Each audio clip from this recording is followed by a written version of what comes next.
চাওক বিডিচিৰ এজন নিজকে দক্ষ আৰু শিক্ষিত ইয়ম হিচাপে মানে নিজকে ফুলাই থকা বিডিচিৰ ইয়াম অৰূপ কুমাৰ দে ডাঙৰীয়াই এবিএমচিৰ কেন্দ্ৰীয় সমিতিৰ সন্মানীয় সভাপতি টাইছন হুছেইন ডাঙৰীয়াক লৈ আৰু লগতে আমাৰ সংখ্যালঘু ৰাইজক লৈ বিভিন্ন ধৰণে তুচ্ছ তাচ্ছিল্য কৰা মন্তব্য কৰি থকা আমি দেখিবলৈ পাইছোঁ। তেখেতে বিডিচিখন কি জুই জ্বলাব বিচাৰিছে নেকি?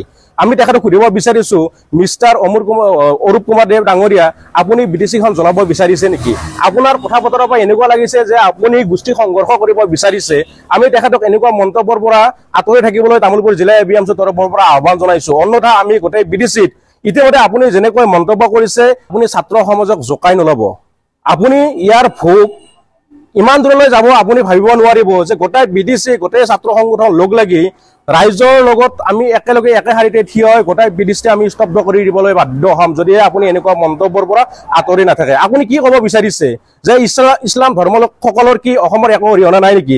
ইছলাম ধৰ্মলোকসকলৰ কি একোৱেই নাই নেকি? আপুনি আপোনাৰ মন্তব্য এনেকুৱা ধৰণৰ মন্তব্যৰ পৰা আপোনাক আঁতৰি থাকিবলৈ আমি তামোলপুৰ জিলা এবিএমচিৰ তৰফৰ পৰা সকীয়াই দিছোঁ আৰু আপোনাক এনেকুৱা ভৱিষ্যত যাতে নকৰে তাৰ বাবে আমি এবিএমচিৰ তৰফৰ পৰা মই দাবী উত্থাপন কৰিছোঁ। তেখেতক আমি এবিএমচি তামোলপুৰ জিলা এবিএমচিৰ তৰফৰ পৰা সকীয়াই দিব বিচাৰিছোঁ, মিষ্টাৰ অৰূপ কুমাৰ দেৱ ডাঙৰীয়া, আপুনি এনেকুৱা তুচ্ছ তাচ্ছিল্য মন্তব্যৰ পৰা আপুনি বিৰত থাকক। অন্যথা আমি বিডিচি সম্পূৰ্ণৰূপে স্তব্ধ কৰি দিবলৈ বাধ্য হ'ম।